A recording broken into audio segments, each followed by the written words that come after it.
Nagtatrabaho pa ba si Richard Gil Mahinay?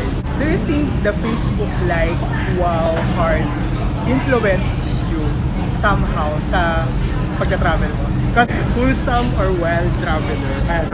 29 years old pa lang siya, but nakapag-travel na siya sa 37 countries so far, 6 continents. Do you prepare your OOTD? Some of my friends, they prepare so much for the OOTD. OOTD is outfit of the day. Are you a budget traveler or sky's the limit traveler? Yes guys, I'm a budget traveler. Hindi talaga ako nag-agree doon. What can you say when people says to you na you have the best life ever? Na ang sarap ng buhay ni Richard Gil Mahinay. How do you handle bashers? Or disposable underwear? Do you use disposables? About solo traveling, paano ka nakakakuha ng magandang shots? Pag nag-group tour kayo, i-friend nyo yung mga Koreans. Magaling silang gumawa ng pictures. Why do you think traveling is so addictive?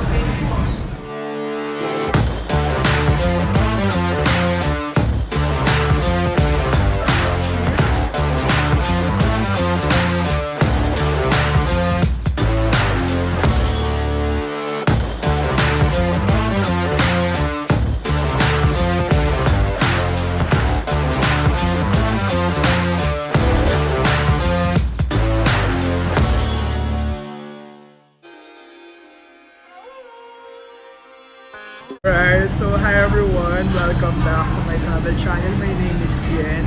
And for this afternoon, sobra akong excited because I'm going to talk to someone who's a dear friend of mine. Always talk about work, about life, about faith, about tawag ng tanghalan, about television shows, everything under the sun. Most of the time, nag-uusap din kami about travel. Sa kanya ako kumuha ng mga itineraries ko, ng mga travel tips, and sometimes nag-uusap kami about mga OOTDs, mga pictures, kung ano yung upload namin. Kaya sobrang excited ako to talk to him about his learnings and about his wisdoms about travel. When I was thinking about this travel channel, siya yung unang naisip ko na interviewin because I know na marami siyang bibigay na knowledge and information about the do's and don'ts of travel. So, I would like to introduce him to you first. He's working here in Singapore as an auditor sa manager sa Ernst and Young. He's from Davao City, but he's currently based here in Singapore for 6 or 7 years. 5 years. Yeah. And he's very passionate about travel. In fact, 29 years old pa lang siya, but nakapag-travel na siya sa 37 countries so far, 6 continents. Antarctica na lang yata yung hindi. So imagine kung gaano siya ka-addict sa travel. So for today, I'm going to ask him the frequently asked questions ng mga friends namin na I'm sure hindi pa niya naririnig. and I'm curious to know kung ano yung mga sagot niya sa mga questions na yan. Ladies and gentlemen, the Richard Gil Mahinay.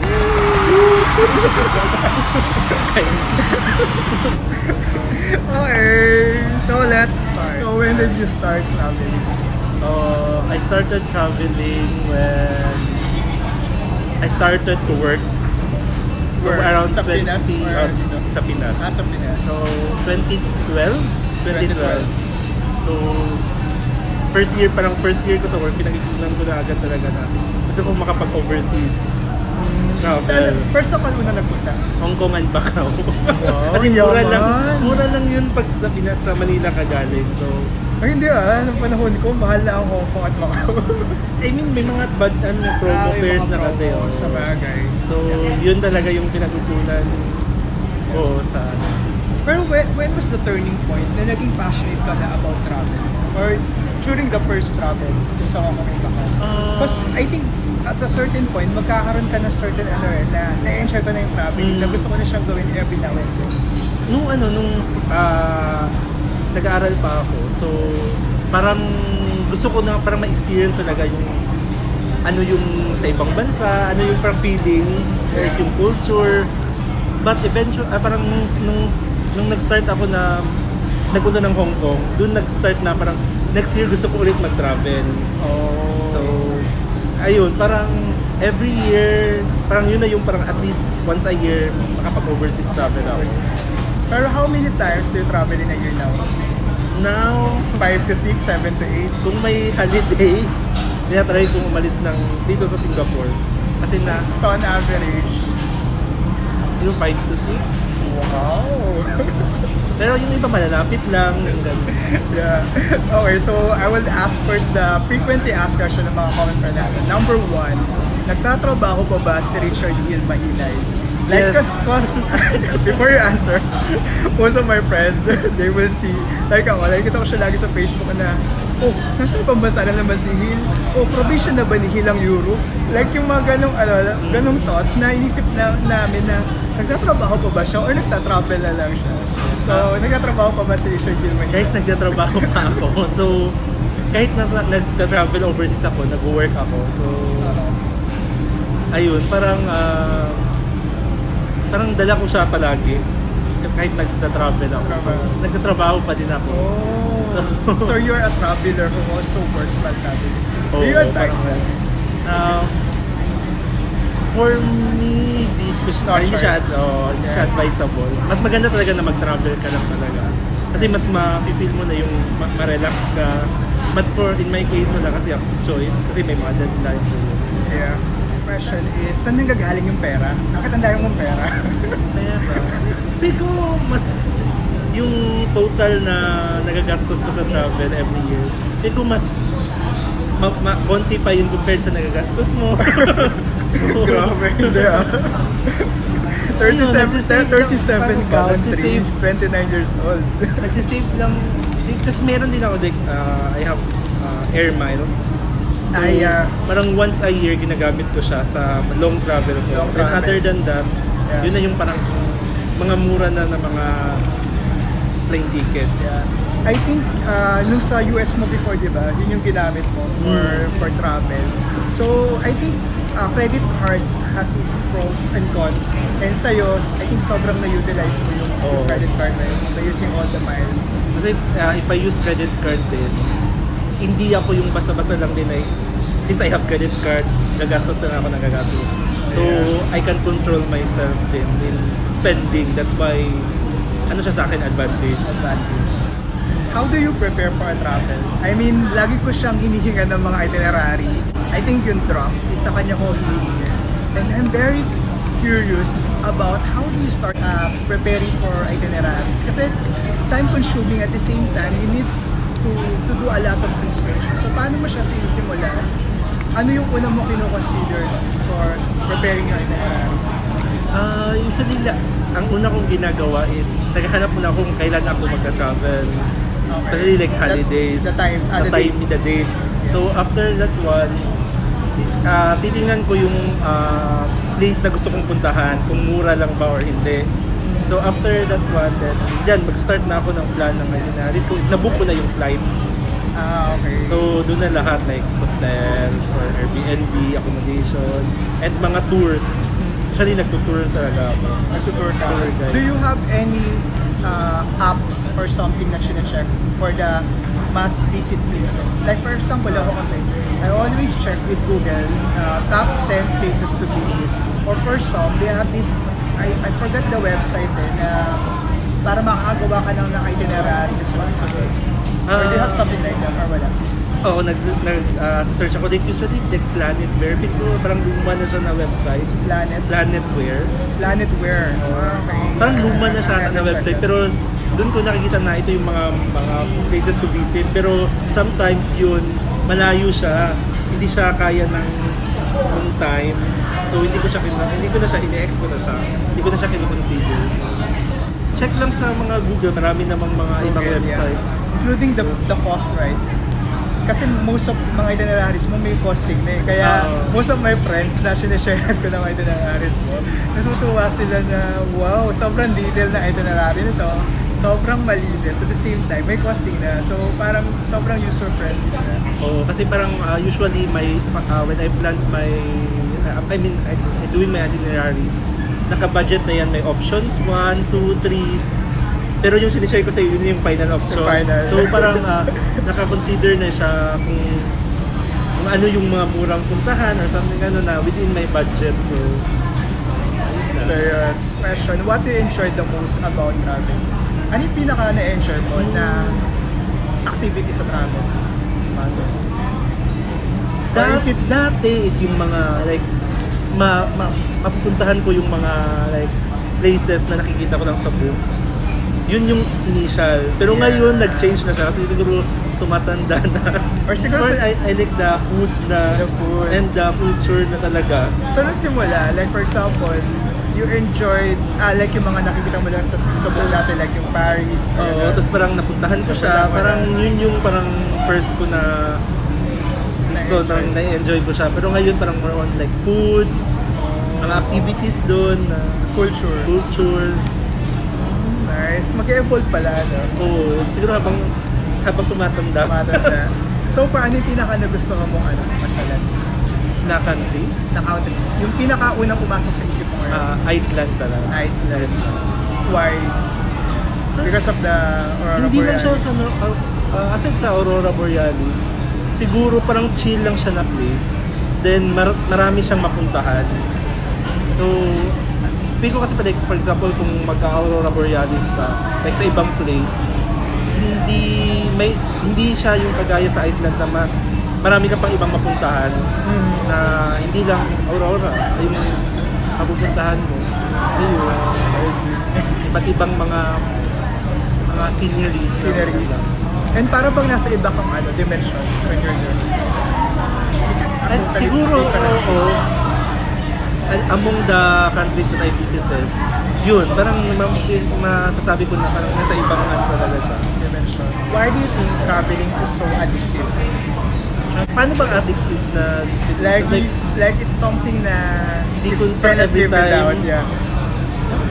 But I mean, for me kasi parang hindi naman talaga siya sobrang like okay lang sa akin na hindi din mag-travel. Yeah. Pero as much as possible kung may time, like sa holidays, gusto ko talagang umalis ng Singapore. Kasi To parang distress? stressful o na-distress yung kasi sobrang busy sa work. Yung parang feel ko pag andito ako, mas ma-feel ko pa din yung pressure or stress. So, I prefer to go overseas. Yeah. Can I ask you this one? A bit sensitive pero I want to know also your opinion. Do you think the Facebook like wow heart influence you somehow sa pagka-travel mo? Because I'm coming from this side. Nung punta kami ng Europe, para namin, okay, pag hindi tayo naka 100 likes, hindi tayo magpo-post ng panibagong picture. So eventually, nung mga first travel ko, parang sabi ko, shucks, somehow, it influences me to go on travel because there's a certain sense of validation na I know it's wrong to get it from social media. Pero sa mo, nakakatuwa na somehow people are appreciating na nagta-travel ka. Do you think may ganun kang side? Hindi siya yung, hindi Kasi siya ikaw, ang dami ganun. kasing likers. Like, wow, ang daming nito, ang daming fan ni Richard Gil. Maraming mga friends yung kapatid. Hindi, for me, parang hindi kasi, dati, like, pag nagsa-travel ako, like, sa mga, like within the Philippines dati, mga ka-close ko na sa office mates, asaran lang na, ito siya, kung sinong maraming likes. Pero hindi talaga siya yung parang nakakapag-influence sa akin na to travel or to post another photos. Hindi siya, kasi ako parang gusto ko nang mag-post kasi nakakalimutan kong mag-post. Yeah, paano sa phone, Parang hindi ko siya, parang for me, like yung Facebook or Instagram, sila yung mag-store ng memories na feel ko, what if ma-delete yung or manakaw yung phone ko. So, na-upload ko na siya. Or meron akong memories na yun, naka-store na siya. Pwede kong balikan. Yun. Yeah, I think same with me. I think siguro sa early stage of traveling mo, meron kang ganong part. I think it's normal. Pero as you travel along, lalo na kung madalas ka nagka-travel, hindi na siya ganun ka-impactful sa the way you travel. Totoo. What can you say when people says to you na you have the best life ever? Na ang sarap ng buhay ni Richard Gil Mahinay na sarap naman ang buhay niya na lagi na lang siya nagta-travel. Sarap ba buhay ko? Parang hindi naman. Siguro yung parang sino ba na for me kasi like I have my classmate also na nag-work dito sa EY din. Then we talk about na why we would post things na hindi happy. Diba? Parang pag-post ka ba na malungkot ka. So yun yung hindi nakikita ng tao siguro. Nalulungkot ka ba? Oo naman. Parang hindi naman. Parang yun parang why we post na nahihirapan kami sa work or something ganon. Tama. So, why would you run? Share your run. So parang yung nakikita lang ng nagpo-post namin happy kami or something ganon. So and yun yung parang din namin. Tinanong ko din yung kaklase ko na sarap naman ang buhay mo. Kasi almost same company kami pero matravel din siya. Oo, matravel din siya. Pero yung travel niya is, parang for me is posh kasi yung social na po kasi may jowa din siya. So parang nag-travel sila sa mga food, sa culture talaga. So as in pumunta sila ng mahal talaga yung trip, tours. Pero ayun, kaya parang sabi niya na why we should tours ng mga hindi malungkot. Kasi stress siya sa work. Yeah. May point talaga. Are you a budget traveler or sky's the limit traveler? Yes guys, I'm a budget traveler. Hindi talaga ako nag-agree doon. Lagi kami nasabi, pero mas budget traveler ako. Lagi ko siyang patral. Sabi ko, alam mo hindi ka budget traveler. Budget traveler ako.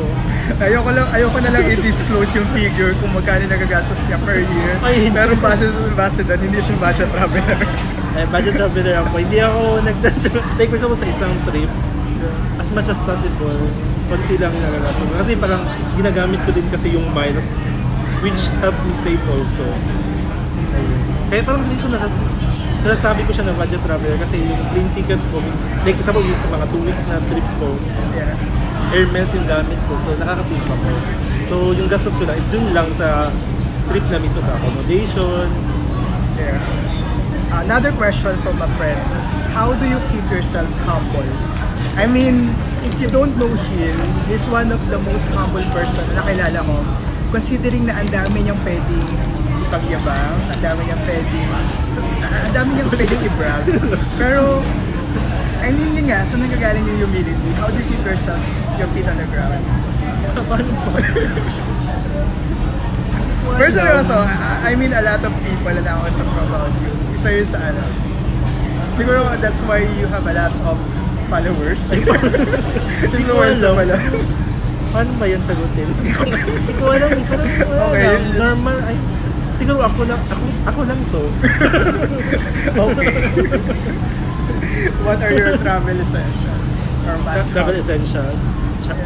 Usually universal charger talaga. Universal charger? Oo, hindi siya. How much is that? Power bank. How much saan mo binili? $12 sa mga lang. Like, yung mga normal stores. Especially mga school supplies or sa mga HDB, di ba merong mga Then, how about toiletries? Ano yung toiletries? sa Toiletries kasi ni-make sure ko muna, like, suppose if Airbnb accommodation, meron sila ng mga shampoo na, so para di na ako magdala. So, yung mga normal lang, deodorant, mga ganun. Pabango. How about gadgets, cameras? Cellphone lang. Cellphone lang? Dati meron akong GoPro pa, meron akong DSLR. Kasi GoPro? Binigay ko sa kapatid ko kasi hindi ko siya nagagamit. So sayang din. SLR? Binigay ko din sa kapatid ko. So bigat kasi. Mabigat kasi. So, lalo lang ang and ayoko nang magdala kahit saan pumunta. Solo traveler, group traveler? Personally, I mean, pareho naman siyang masaya, group or solo. But for me, kasi like, mas prefer ko yung solo kasi nag-work ako. Nahiya ako sa kasama ko. So, I think evident yun na solo traveler talaga siya. Most of his travel are solo. So, minsan papaisip ka, paano na-achieve ni yung mga ganong shots? Guys, meron po tayong stand. Minsan, tip lang. Okay, share your tips about solo traveling. Paano ka nakakakuha ng magandang shots? Pag nag-group tour kayo, i-friend nyo yung mga Koreans. Magaling silang gumawa ng pictures. Parang ilang shots lang, pwede na. Parang, okay na to. Parang pwede na siya i-post, parang gano'n. Kasi pag iba, minsan hindi mo gusto, naantay ka na naman ulit ng ibang mag-picture sa'yo. So parang minsan, but how do you approach them? How do you approach I mean, do you, because for me, whenever I ask someone, kukuhanan ko muna sila. Oo, yun. So, pwede bang kuhanan ka na, can I take a photo of you there? Then afterwards, can you also take a photo of me? Ganyan din. Oo, so, Pero pag wala, like, may mga times na example, group tour siya. So parang yung iba, grupo-grupo na sila. Minsan lang yung may kasama kang solo din siya. So yung ginagawa ko, nakikipag-usap lang ako. Sa kanila, oo. Kahit na, tapos, yun, eventually, pwede na silang kumuha ng picture mo. How about for group traveler? Are you the follower type or are you the leader type? Follower type. I mean, kung sa planning, parang mas leader Mas type leader ako. ka. Pero pag actual na kung saan gusto pumunta, parang follower ako. Kaya nga, parang example, pag nag-work talaga ako sa travel ko, kaya gusto ko solo. So, kaya parang, kasi pag may kasama ako, mahihiya akong hindi sumama. So, parang hindi ako makapag-work. Parang gano'n. So, yun siguro yung reason. But as a group travel leader, how do you execute it without them realizing na parang nagiging condescending ka na masyado ka nang manipulating about the itineraries or something? Or parang dictatorial or something? Kasi yung sinasabi ko parang example, nag-plan ka ng itineraries, then once na mapuntahan nyo yung isang place, then yung next itinerary nyo, tinatanong ko usually, okay pa ba kayo na dito pumunta or anong gagawin? So I mean, you check with them? Check with Pero, I mean, for me kasi minsan ka lang pupunta sa isang lugar so may tendency ka talaga na gusto mong i-maximize pagpunta ron. But how do you convince them to join kapag pagod na pagod na? How do you create the environment na kaya pa natin to guys? Or pag hindi na talaga kaya, okay, wait na tayo. Kasi usually dapat mag-agree muna kayo lahat. Like example, may itineraries kayo, mga itineraries. Mag-agree kayo na ito yung pupuntahan nyo. Tapos lakad-lakad or if pagod na talaga, minsan pwedeng mag-cab kung group traveler. Kung okay lang din sa kanila. Okay, when you're going for a tour or travel, what do you consider first? The culture or the food? Or is it the modern structure or theme park, nature, or kailangan Instagram mo pa yung place? Ano yung una mong kino-consider? Usually, ano ba? Like, kung ano siya yung pinakasikat na like structure, anything na pinakasikat dun sa place, yun yung parang na akong kino-consider. So, like example, so Paris. must visit. Must visit mo na. Regardless kung nature ba siya or structure. Pero hindi ako mamuseo. Hindi ako mapunta doon. Madalang siya sa museum. So parang usually like kung interested lang ako like yung sa Amsterdam kay Anne Frank. Pinasok ko. Pinasok ko siya. Hindi ko siya pinasok. Parang yung mga ganun. Band ko pinasok. Band ko, museum. Hindi. Ako din Pero nagsisi ako kasi gusto ko makita yung Starry Night pala. Parang sa akin okay lang. So yun, parang kung may stories na parang interesting sa akin, pinupuntahan ko siya. Pero pag okay lang, I mean, may isang museum like example yung Louvre. Gusto ko siyang puntahan kaso walang time. Kasi naka-tour kami. Seryoso? Oo, naka-tour guide kami. Si Ate Mona Lisa? Oo, hindi. Naka-tour kami, so walang time, parang limited lang. Kung papasok kami, hindi namin maiikot. So, yun pero yung most of the people naman, pupunta lang doon para makita si Mona Lisa doon. Uwi na. Yun. Pero kasi kung yun lang, sayang yung entrance. Sa bagay. Mahal din siya. Wholesome or wild traveler? Wholesome or wild traveler? Party or Hindi, wholesome. When you go to Amsterdam, have you tried all the cannabis, all the marijuana? Hindi ko siya na-try. Okay. Pero parang sinasuggest ng mga kaklase ko na nakapunta na doon na try this marijuana brownie. The brownie. Pero parang pwede package ka rin so may chance. May chance naman na kasi doon na kami nagstay talaga sa Red Light District. Kasi isang tawid lang. So, naamoy namin yung May naamoy ka sa amoy. So, ayun, more on this. Ano sa tingin mo na bago sa'yo when you started traveling? I mean, perspective in life, anything na nabago sa'yo? Siguro parang mas naging, hindi ako naging judgmental sa ibang tao. Like example, when I met this like other people from different countries, minsan, like for example, like when I visited Vietnam, parang siguro isang naisip ko na, bakit parang mas magaling yung Filipinos pag English? Pero when I understand their culture, parang mas nare-realize mo na, ay parang mali yung ginagawa mo, na parang hindi dapat i-judge agad, parang gano'n. So, yeah, I think same with understanding the culture will make you more, yun nga, understanding sa kanila. Kasi may kita mo na kung saan sila nanggagaling, kung bakit gano'n. Like for example, sa ibang bansa, hindi tinuturo yung English sa curriculum nila. So, mas maintindihan mo na, kaya pala hindi sila nag-English masyado kasi hindi tinuturo sa school. Okay, do you compare places? Medyo. Medyo. Like sa mga, paano ba? Example, among the Europe countries, yeah. ito mas maganda to, mas masarap yung food, gano'n. So yung kino-compare ko siya. Ito Pero gusto kong balikan. You still enjoyed? Yung ibang countries? Yeah.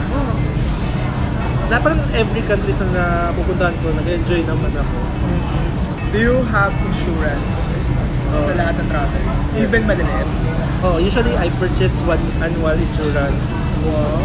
So, kasi mas mura siya. Ano insurance mo? Etika? Or FWD? Depende kung ano yung mura. So, every Pero year pag iba yung worldwide ang Southeast Asia, di ba? Or may annual worldwide na yung ginagawa ko. Wow. Wait. Parang in the first yung first years ko na nag-travel, parang hindi siya worldwide. Pero nung time na hindi na ako sure kung saan ako pupunta, parang hindi siya, tapos nag-expire na yung annual insurance ko, worldwide na ko yung kinukuha ko. Which is, konti lang naman yung difference. Yeah.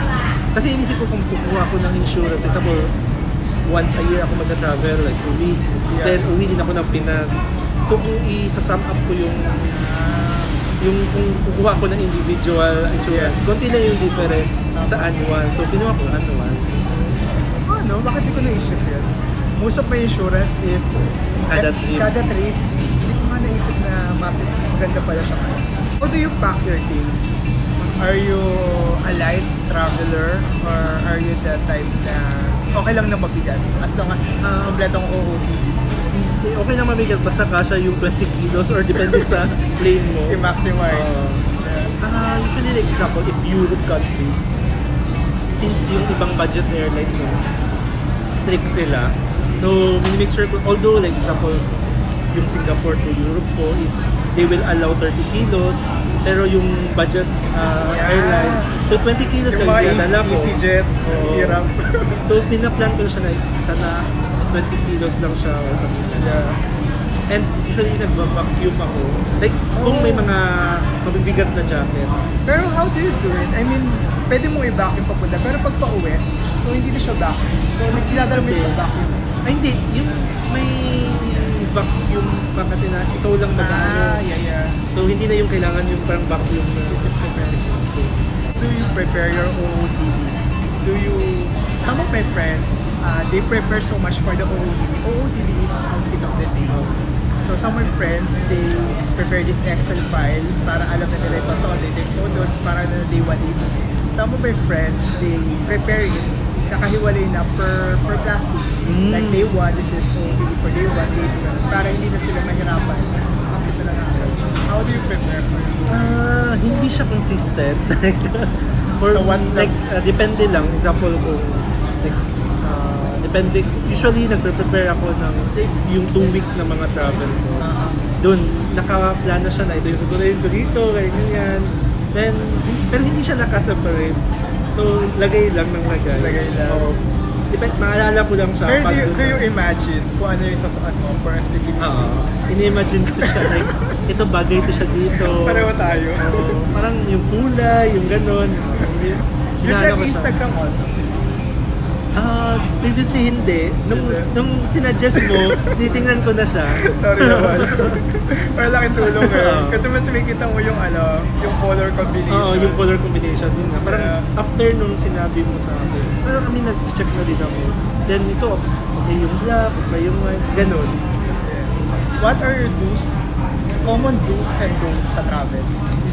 During the travel. During the travel. Do's. Ano ba? Don'ts? I mean, ginagawa ko siya. Wala na ako don'ts. Ginagawa ko siya, pero hindi siya recommended. Like, natutulog ako after lunch.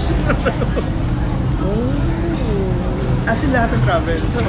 As much as, unless kung like tour guide, like Tour, bus tour, oo. sa bus ako natutulog. So kung solo travel ka at wala kang matutulog ka muna ng lunch time. And Like, then, kung sa city lang ako, yung plan ko na tour sa city lang, natulog ako ng after lunch time. after lunch, how many hours? Minsan 3 hours. Confident. Then, so after that, you will continue again your tour. Hanggang ano oras ka natutulog? Hindi maago. How do you maximize the trip? Usually like, paano ba? Minsan kasi like kung sa ibang places, tinatry ko muna tapusin na as in like para dalawang lugar na lang yung pumuntahan. Yeah. Para makatulog ako. Kasi part talaga ng itinerary ko ng tulog. That's weird Pero maganda siya. I mean, as long as na-enjoy mo yung travel, as long as relax ka. Depende kasi sa may mga sobrang lagari talaga na traveler and may iba na relaxed traveler. So, ako consideration ko siya whenever I'm traveling with someone. So, I manage their expectation like, itong trip na to, 4 days lang tayo. So, medyo lagari talaga siya. Pero siguro mga 2 weeks siya. Ito, may certain days na relax travel tayo. Because, for example, yung sa Europe, hindi po pwedeng everyday is nagpipick ka I mean, yung peak, yung energy mo, yung pictorial nyo. Siguro mga 4th day, sumang-suma ka na sa pictorial na hindi mo na alam yung mga posing mo. So, may mga days talaga na relax na. Don'ts mo pala. Yung don'ts ko, yung parang hindi ko recommended, huwag kayong matulog. Sulitin nyo yung time talaga. Pero, ano bang, for me, try at least siguro yung mga food dun sa Yeah, I country. think yes. Ako may mga kilala ko na hindi sila experimental sa food. Pero ako, I highly suggest that you try the food. Yes. Because you will not know the culture Sure. if hindi mo matitikman yung food sir. Totoo. Yeah. I mean, kahit once lang, Yeah. then try kayo na sila, mga mura na or mga fast food ba. Yes. Kasi at least na-try nyo ba. Try. Are you the adventurous type of traveler or not so risky? I think, I mean, not so safe, not so risky traveler. I think I can say na mas safe, doon ako sa safe side. Traveler. Adventure sa Europe, kasi like example, hindi ko pa like yung couch surfing, Yeah.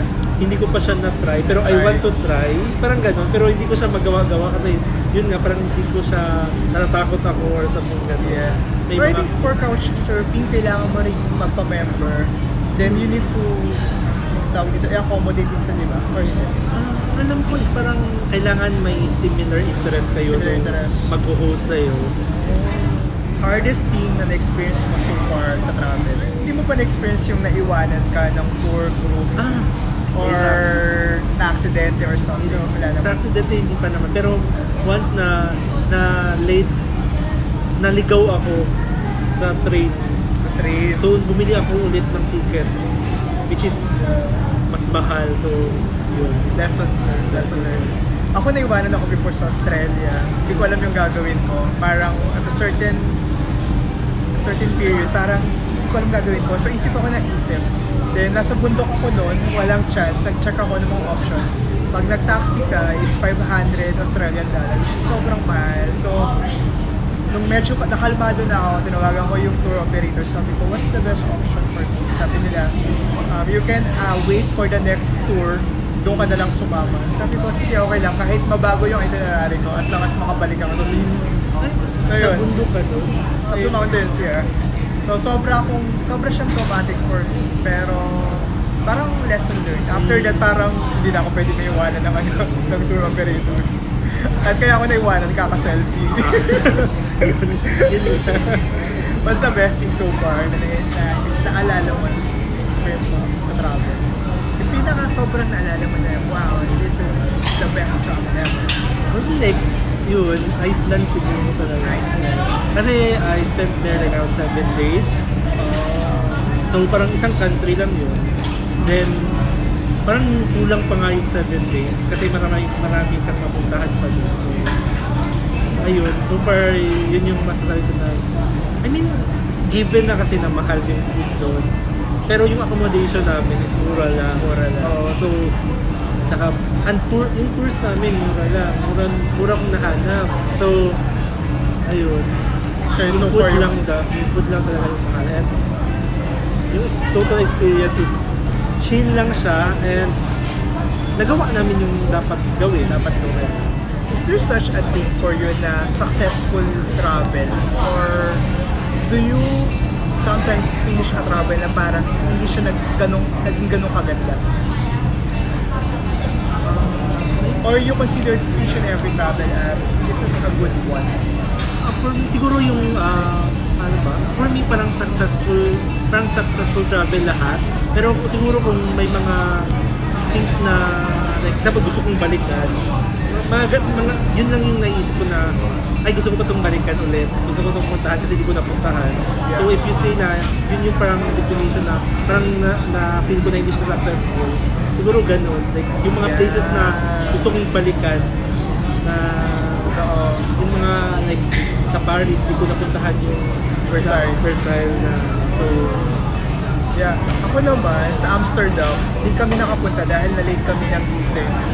Hindi namin napuntahan yung ano po yung may mga windmills. Yeah. Hanggang ngayon, sobra ako nangihinayang na bakit kami na-late ng gising.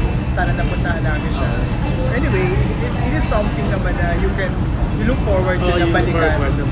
So, when you're arranging group travels, what are your negotiables and non-negotiables?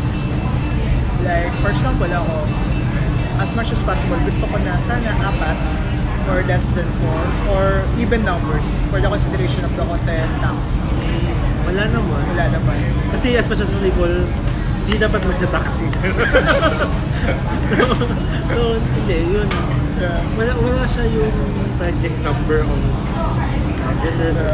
kahit kung sinong gusto na plan na ano na as long as like mag-a-agree kayo sa place na pupuntahan, sa food na kakainin. Kasi nung first travel ko na kasama ko yung friends ko, away kami. Away kayo So, dahil hindi, parang gusto niyang mag-shopping, ako ayaw ko, parang gano'n. Yes. So yung interest, and parang hindi napag-usapan beforehand na. So, kailangan i-manage talaga expectation at the same time, pag-agree sa itineraries beforehand. Yeah. I think that's totally correct. And kailangan i-consider.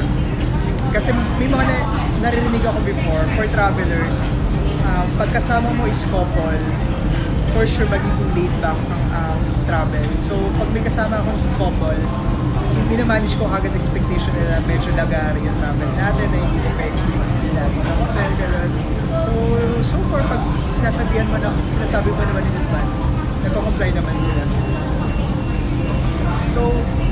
So far, yun lang yung mga gusto na wala ka naman masyadong issues. As long as nasasabi mo sa kanila in advance yung general, and they agree, you're okay with it.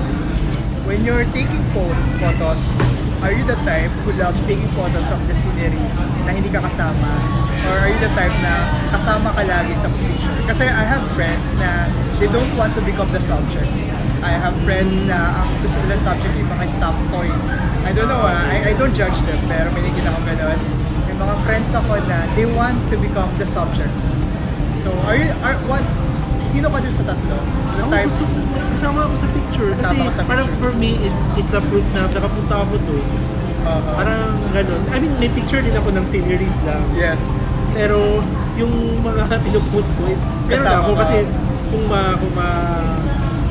mawala man yung mga photos ko or ma-delete man yung lahat, Yeah. at least, di ba, may sceneries na. Pero na din Yeah. picture ko na parang, I mean, proof na nakapunta ako doon. Like, example, what if tatanda na ako ng mga Asia na ako kan. Di ba, parang titingnan ko lang siya. Yeah. For me, I completely agree with you. I don't judge No. those na nagpipicture lang na ano pero ang point ko is same with you. It's a proof na nagpunta ka talaga doon. And gaya sa isa kong friends, sabi ko sa kanya, alam mo, try mo kumuha ng picture na kasama ka. You know what? You know why? Because yung sceneries, you can see a lot of beautiful sceneries ng ganong spot sa Google, sa Instagram. Totoo. And pag nag-post ka ng ganon, they might think na, ay, kinopya mo lang yung sa Google. I mean, I'm not, hindi naman. hindi ko your judge. Pero if you put something na kasama, put a picture na kasama ka, it's something na hindi mo makikita every now and then sa Google. Oo, totoo. And at the same time, it's something that you would think yourself na, ay, punta ako sa ganito, nakapagpa-picture ako sa ganitong lugar. And it's a proof na pwede mo ipamana sa mga anak mo or sa future na, ay, si Lolo, nagpunta pala sa ganito. Sana makapunta rin ako sa lugar na yun sa Totoo. Yan din yung reason ko. Pero, okay. ano naman siguro masama kung kasama ka sa picture? Yeah. How do you make your social media so Instagrammable? I mean the Instagram one. How do you make your pictures so maganda? Dati, I mean, late, bago ko lang nalaman yung Snapseed. So may mga photo app. So, dati parang normal edit lang sa photos. Yeah. I remember, I think nung mga first traveler mo, your post is like this, like that. Then eventually nag-evolve na. Then, ayun, parang yung iba parang wala na. Parang, minsan mas maganda na parang candid kunwari. Yeah. I mean, minsan di nila ako nahiya kasi di naman nila ako kilala. So, yeah, ito talaga yan. Ako, whenever I go for travel, I don't care kung ganito yung the way I post because hindi ka na nila makakilala. I mean, after 30 seconds, sino siya? I mean, they won't judge you. They don't have any platform to judge you unless pinapalo ka nila sa ano. Totoo. And I noticed din na lahat sila din, majority, ganun din yung ginagawa. Yeah. So parang hindi ka nila i-judge. Yeah. And actually for me, it's more of maximizing the opportunity na nandun ka na eh. So why don't you maximize everything na pwede mong gawin? Like experiment with the photos, experiment on your clothing, experiment on everything. As long as na-enjoy mo. If you're not enjoying it, don't do it. But if you're enjoying that and you think that it will become a part of your memory, go for it. How do you create excitement sa travel? There are times na maboboard. Hindi ka maboboard eh. There are times na magiging down ka sa travel. I have experienced that na parang lalo na kung long travel, 2 weeks or 3 weeks, a certain point, parang mapapagod na kayo eh. So how do you Sa travel mismo, how do you keep the momentum going? Guys, you should still continue na medyo na ito. Or is it the place that will keep you? Kasi usually like, if majority sa travel ko kasi solo. So, yeah. parang ako lang talaga yung I mean, feel ko parang na-excite ako palagi kasi kung wala na akong gagawin, mag-rest lang ako, which is favorable din sa akin. Parang gano'n. So, usually, family ko naman yung kasama ko. Usually, parang, although nakapunta na ako dun sa place na yun, yung excitement na madala ko sila sa place na napuntahan ko. So, yan, yun yung parang nakakapag-excite din sa Pagpa-excite, sir. How do you use social media as a platform for influence? I mean, whether you like it or not, you are creating influence sa mga tao. Like for example, for me, I'm very vocal sa iba kong friends that he is my inspiration when it comes to travel. Sobra! I mean, even if I talk to Ted last time or to ibang friends, lagi sinasabi that he is my inspiration when it comes to travel because ikaw yung kauna-unahang tao na kalala ko. Personally, nakakausap ko na ganito, nakaka-chat ko, na alam kong nakapunta na sa iba't ibang lugar. And you become my inspiration to me because parang na-realize ko that it's possible na mag-travel overseas na akala mo before imposible siya. But since may nakilala ka ng tao na pwede mong tanungan, pwede mong mag-usapin na mag-travel, na-realize mo na possible na pala. Kaya naman pala siyang puntahan. Ito lang pala yung mga requirements sa visa. So how do you use social media as a platform? Ano ba? Parang siguro for me, like, wala lang. Parang, as long, kasi di ba yung parang goal ko, like, I will just post everything na, like, sa mga places na napuntahan ko. So parang, I mean, hindi ko alam like na parang gano'n na parang may nakaka-appreciate na like, I mean somehow na, I mean parang na-inspire na like someone mag-travel din. Yung parang hindi ko alam kung hindi lang siya sinasadya or ano ba? Yun. Unintentional na ayun, nag-post ako as long as like yung mga post ko siguro hindi siya yung mga captions or mga ano, hindi siya nakaka-offend or sa iba or something inspirational or something na ano lang, parang something mga facts din sa ano about that place. Yeah. Do you use travel hashtag? dati. Ngayon parang ano na, yung countries, yung year. Yeah. Dati parang may nag-isip ako ng hashtag, pero ngayon, tinatamad na ako. Yeah, ako din before, I think travel hashtag is somehow important because whenever you're searching for something, mas madali mo siya makikita. Like for example, sa mga wedding, some people, they don't understand bakit kailangan mag-hashtag. But for others, it's important lalo na kung mag-search mo. Like for example, sa wedding, they make it a point na may hashtag yung wedding para pag sinearch mo siya, yun at yun yung lalabas. So sa travel, sometimes I do that para mas makita ka agad. Like for example, sa Europe namin, hashtag namin is you make libot-libot the world. So I think it's not focus. So pag sinearch mo siya, makita ka agad na kami yung travel. Disposable underwear. Do you use disposable? Hindi ko pa siya na-try. Hindi mo pa na-try? Oo. I haven't tried it also. Pero some of my friends, they suggest to use disposable. Oo, sinasabi din nila. Mas makakatulong daw, lalo na kung mabigat. I don't know kung ano yung impact niya sa bigat. Pero sabi nila nakakatulong daw. Yung parang for me kasi magaan lang yung mga underwear mo. So parang hindi ko hindi siya nag-matter. Yeah. Kung dala kung disposable or hindi. Siguro yung ano is parang example 2 weeks or 3 weeks ka nagka-travel like yung US ko tas Korea. Bumili pa talaga ako ng extra kasi baka kulangin or something ganun. Side A, side B. Kailangan ko siyang i-plan na parang 2 days. Kasi parang for 2 weeks lang yung underwear mo yung yung normal mo na ginagamit. Tapos 3 weeks ka, tapos di mo malalaman. Tapos usually nagdo-laundry din ako. Hindi ko pa siya na-try. Hindi, sa Korea na-try ko yung nag-laundry. Pero kung may laundry yung mismong room may laundry kasi yung room namin before. Pero for yung lalabas, hindi ko pa na-try. Ako na-try ko na sa US. Kasi yun yung parang mabigat talaga yung gamit. Kasi parang more than 3 weeks yun na-travel Diretso Korea. Google Translate, do you use? Siguro sa food. Sa food? Oo. Nag-Google Translate ako. Like sa food, hindi ko mabasa. Like, ano ba to? Walang picture. Yeah. I remember when we went to Myanmar, parang yung letters nila is may mga bilog-bilog na gano'n. Very hard for me to understand. So yun, nag-Google Translate kami. Somehow, malaking tulong.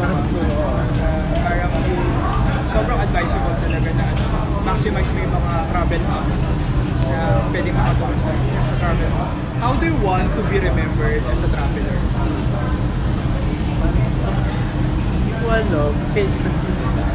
Siguro like, do you have this goal na mapuntahan lahat ng bansa? How many countries do you intend to visit? Hindi naman siya parang gusto kong ma-remember sa akin ng tao. Pero gusto ko siyang magawa personally. Like, gusto ko ma-visit yung lahat ng continents. Yun. Parang, may pala ka ba punta ng Antarctica? I'm planning next year pero hindi ko siya... Saan? Dadaan ka ng Argentina kasi. Okay. Kasi Argentina, magpo-cruise ka. Like, may 7 days na cruise. 7 days na cruise punta na ron. Hindi, yun na, yung Antarctica na. Antarctica na siya. So magpo-cruise ka lang, doon ka lang sa cruise. From pinakadulo ng Argentina. So parang isip ko na ang mga considerations ko is mahal siya. So parang inisip ko din na gusto kong mapunta ng Russia. Yun, parang wini-weigh ko pa kung saan siguro mapuntahan ko naman next week. Eventually, pag makaipon-ipon na naman. Hindi naman problema ang budget sa'yo. About pasalubong. Usually na. Do you buy pasalubong? And ano yung mga pinapasalubong mo most of the time?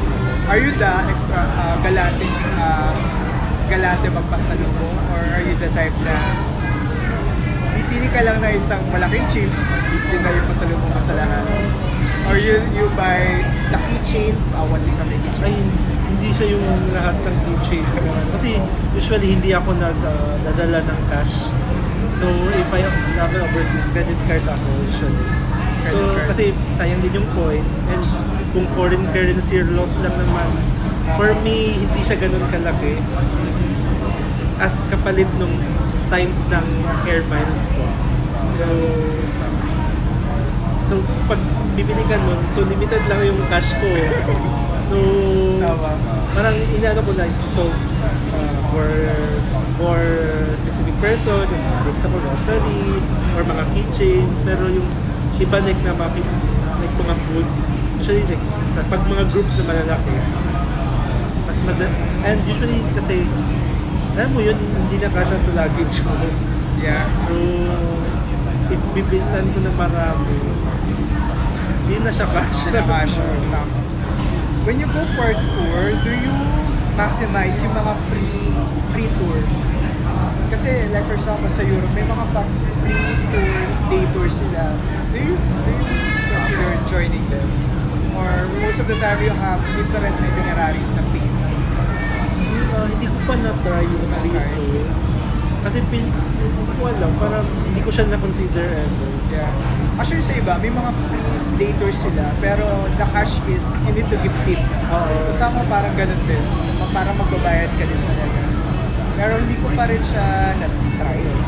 Hindi ko siya na-try kasi if ever ganun man, ako na lang mag-isa mag-tour.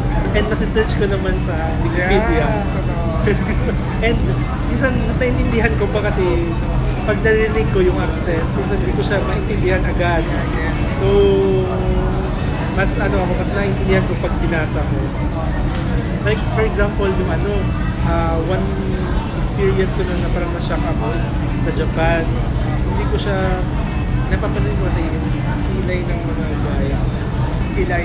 Oo, sobrang nipis. Oh, really? Sa Japan? Hindi ko napansin. Usually Japanese people manipis yung kilay nila. Mas gusto nila or Lalaki.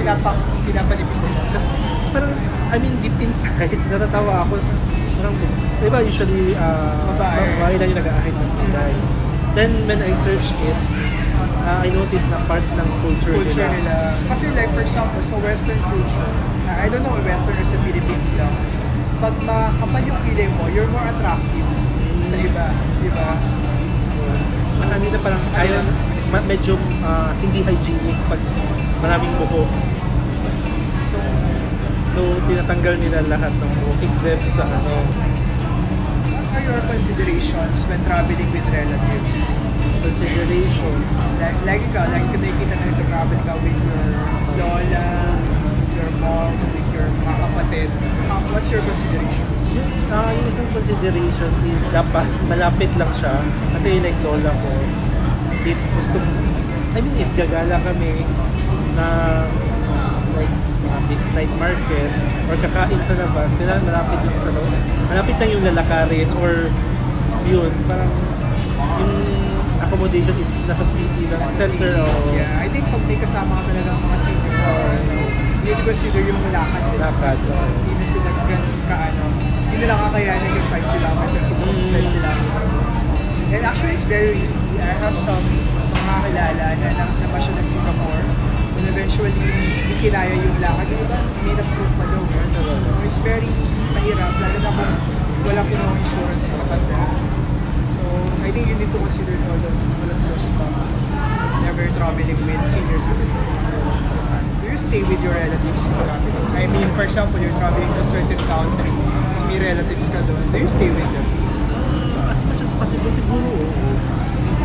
I mean, aside sa makakasave ka, mamamit mo din sila nakakapagbentuhan. Yeah. Pero usually, di ba, wala kasi akong mga relatives Overseas, yeah. Ako, same, yeah. I love to stay with them at least one night. Mas minsan yung mga bahay nila medyo malayo sa tourist spot. So, like for example, I think sa Australia, I make it a point na at least one night makatulog ako sa kanila just to get to know them. Kasi once in a lifetime ko lang siguro dadalo doon, you don't know how many years mo ulit kayo magkikita. So, if there's a chance, kaya may singa sa itinerary mo, go for it. At the same time, makakatipid ka sa pagkain, makakatipid ka sa accommodation, and yun, you're gonna catch up with them. Kasi iba din yung feeling na magka-catch up kayo. Yes. Yeah. Ang ano lang doon, pag bumibisita ako, most of the time, ang dahil pagkain. Na yun lang. Medyo nahihiya ka na. Parang lalo na pag naka-diet ka, like, ay, okay lang po kahit isang pizza lang, masaya na ako. Pero since Filipinos are very hospitable, and yun, they arrange parang fiesta talaga. And I really appreciate them. Sobrang ako siya na-enjoy. Kasi yung nung Paris kami, may kapitbahay kami dati sa province namin. Yes. Then, minute ko siya. Tapos parang nag-prepare talaga siya. Nag-prepare daw? Oo. Tapos ang bait-bait. Parang, I mean, sabi pa niya, if nag-visita ako, dito na ako magtulong sa kanila. Ganun din yung mga pinsan ko sa Paris. Grabe, nahiya ako. Parang nagpa-fiesta talaga. Pero sobrang akong thankful sa kanila. I mean, you would, kaya ako kung may mga bumibisita rin sa Singapore, ganun din ako. Parang okay lang sa akin na ipasyal sila because I know yung pakiramdam na may nag-host sa'yo or may tumulong sa'yo or may nagpakain sa'yo. Totoo. Do you love experimenting street food? Hindi ka natatakot sa hygiene? Experimenting in terms of like, na-try ko yung street food. Anything na street food, basta gusto ko. Like for example, kasi like, isa ko sa Taiwan. Ayaw ko ng stinky tofu. So, I mean, kumakain ko na ito street food. Ay, hindi ko siya. Actually, hindi ko pa natatry, pero most of my friends, sabi ko itong friends, try ko na. Stinky tofu. Kasi hindi ako mahilig sa tofu in the first place. So, is it stinky? Yung amoy niya. Yung amoy. Kasi hindi ko kaya. Try ko. Pero sabi nila, once you nakainin mo siya, masarap daw. Pero hindi ko siya kaya kainin. Pero generally, prefer ko talaga may street food. Kaya gusto ko yung Taiwan. Like yung Malacca. Malacca. Kasi may famous street food. Yung Korea. Kaya gusto ko din. Compared sa Japan. Kasi Japan wala masyado. Wala ba? Ayun sa bagay. Puro 7-Eleven kami na. Or parang 7-Eleven na lang. Restaurant siya na nakahilera. Hindi siya yung parang pika-pika na like order ka dito. Line ka naman sa ibang like mga luto. Street food. So, usually yun yung kaya gusto kong pumunta. How do you handle bashers? Or bashers? I know wala ka masyadong basher because sobra kang mabait. Pero how do you handle those people who judge you? Na bakit travel ka masyado? Sayang yung pera ko dyan. So far, hindi pa naman narinig na may nagsabi sa akin ng mga ganun. Pero siguro naisip nila na parang magastos. Yung gano'n. Na sarap ng buhay mo. Parang puro travel ka na lang. Hindi ka pa lang inayos sa pera. I mean, kung hindi naman, siguro hindi nila alam na like yung nagagastos o hindi naman like to the extent na nangungutang ako for the sake lang na makapag-travel or I mean as long as parang may enough ako na I mean hindi rin naman ako nag-travel na for the sake lang na yung savings ko or emergency fund ko nagagalaw. I mean naka-plan na talaga siya.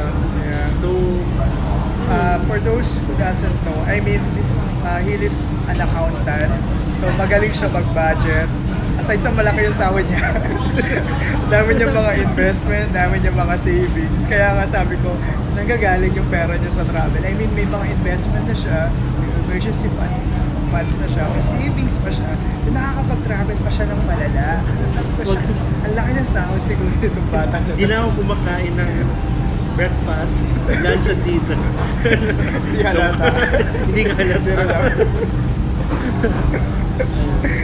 How do you balance? How do you balance that? I mean, your salary. How do you balance between? Because I heard this from someone that investing or money is more of emotions. So how do you balance between this should go to savings, this should go to travel, this should go to emergency fund? How do you balance? Or you budget it right away? Kasi meron talaga siyang nakabudget. I mean, example like for yung total expenses ko per month, dito sa Singapore, parang nagpa-buffer na ako na. So, yung ibang nakaseparate na siya, like ito, certain percentage sa insurance ko sa Philippines, like sa family ko, like sa emergency fund, and mga investment. So may ano ka lang, you use Excel file for budgeting? You have Excel? Dati, oo. Pero nawala na. Oo, wala na. Pero minomonitor ko lang yung mga expenses ko. If ever like, minsan may times na parang pag nag-shopping ako ng damit, kasi parang once a year or twice a year, parang nakakapag-shopping ako parang this past few years, like for office na suot. So, Or if you don't mind me asking, you can answer this or not. How many percentage yung napupunta sa travel ng sahod mo? per month, Per month? compute ko muna. Just give me the percentage. I'm just curious. 7%. 7% of the salary. Wow, ang laki. 7%. I think it's reasonable. Yeah. It's between living your life now or living your life or investing in the future. And I think it's a good thing naman. Yeah. For me, ako kasi I'm a person of now. As long as you have investments for the future, you have your savings, you have your emergency fund, if you have the capacity to travel also, why not? You need to live your life. For me din parang din siya. I mean, pinaghirapan mo yung money. Diba, sinabi din ni Ted, pinaghirapan mo yung money, why not reward for yourself din, kahit yung part na yun. At ako, hindi ako yung ma-shopping talaga na ano-ano. So, parang dito ko siya napupunta. Ultimate travel goals. Ayun, siguro yung yung mag-visit ko yung 7 continents. 7 continents. Pero number of countries, wala specific in mind. Wala naman. Mas now 37 As long as Ilang taong countries sa Miss World? Miss Universe. Universe. Pero siguro, as long as yung mga pupuntahan ko is yung mga hindi ko pa napuntahan siguro every year. Pero yun, parang yung ultimate travel ko is like pupuntahan ko 7 continents. 7 continents. At least like konting-konting countries Yes. sa each continent. To end this, why should we travel? Kailangan natin mag-travel. And ano yung mga naggawa sa'yo ng travel that makes you wanna travel? For me, like, I'm a introvert, extrovert type ng tao. So, hindi halata, di ba? Hindi halata. Pero parang, hindi ko pa siya, hindi ako yung parang nag-i-initiate din ng talk or something gano'n. Pag, especially like, sa mga trainings or mga conferences, hindi ako yung, name mo or something like Yeah. that. Pero pag sa ibang bansa kasi, you get to know more yung like culture or alam nila na hindi ako nahihiya. Oh, so you're parang more approachable. Oo, and for me, it gives me the confidence din when I went back from travel na maybe na kaya ko siyang gawin. Kasi mayain ako, I mean, generally, dati ata. Pero ngayon parang nag-improve na siya kasi yun yung goal ko talaga na parang to gain confidence in talking to someone. Yeah. Ayun. And siguro yung like yung ma-experience mo yung culture nila and yung bagong environment na na iba, parang masarap siya sa parang may satisfaction. Tingin mo yung relevance. I mean, is it important for your mental health to travel? I mean, nakakatulong ba siya? I mean, I remembered from them, I think yun yung sa pinaka-takeaways ko sa kanya, na nakatulong yung travel to sa mental health niya, na parang pag-stress siya, she go for travel para overcome yung mga stress. And yeah, I think may mga studies din na gano'n. Nagsasabi that when you go for travel, mas yung joy, mas nare-retain yung happiness compared sa material things. Totoo. Kasi, for example, yung reason ko talaga kaya din ako nag-travel kasi yun na stress ka sa work dito. As much as possible, aalis ako dito sa Singapore pag mga holidays. Yes. So para to detach lang din. Kasi pag dito na ako sa Singapore, although nag-work pa din ako pag nag-travel, pero iba yung pressure na nafe-feel ko or pag nandito na ako sa Singapore na kahit hindi ako nag-work o nag-work lang ako, yung ginagawa ko na work is same lang if nag-travel ako overseas. Pero yung pressure and yung ano ko sa na hindi ako natatakot or parang hindi ako kinakabahan na ano gagawin ko or mapapasa ko ba to sa boss ko or sa pamilya. Oh, yeah. Parang it really helped. Really helps, yeah. Parting words. Anything na you want to May share? ganito. Ever like if you really love to travel or you want to travel, I think there are a lot of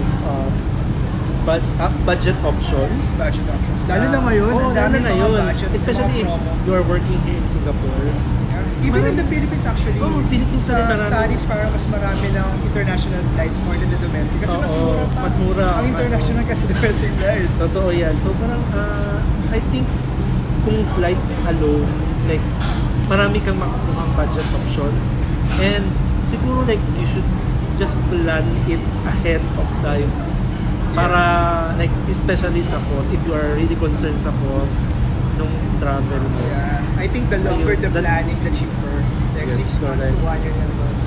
Yun, parang at least like you should properly plan your travel. If you really want to save or to experience yung mga gusto mong gawin, then plan ahead of time. I think traveling is really attainable now. I mean, it's not about the money. I mean, may cost talaga, pero kayang pag-ipunan eh. Pero hindi siya katulad nung sinaunang panahon na hindi talaga siya, mahirap talaga siya wish. Pero kaya sa dami ng promo, sa dami ng mga package, mas ano na siya, mas attainable na siya. And I think nakakatulong din like if you don't want to have that like tour guide or take tours, may mga, I mean, kaya mo siyang gawin. Yeah, the itinerary. May internet na kasi. So, we are living now in a modern world. So, parang Correct. And I do have a lot of itineraries na galing sa kanya. I'm selling it for $10. so, ayun lang. Yeah, so that's it. Thank you so much, Gil. Thank you. Sobrang ko na-appreciate yung time mo. And I've been pursuing him to do this talk interview for a couple of months. And I'm glad na pumayag na siya. And sobrang salamat. Yeah, Thank for the you time. din. Yeah. Thank you So din. that's it, guys. If you think that this podcast had helped you or nakatulong sa'yo, I would really appreciate if you would subscribe and like and comment to my YouTube channel because I've exerted so much effort just to prepare for this one. So that's it. Thank you, guys.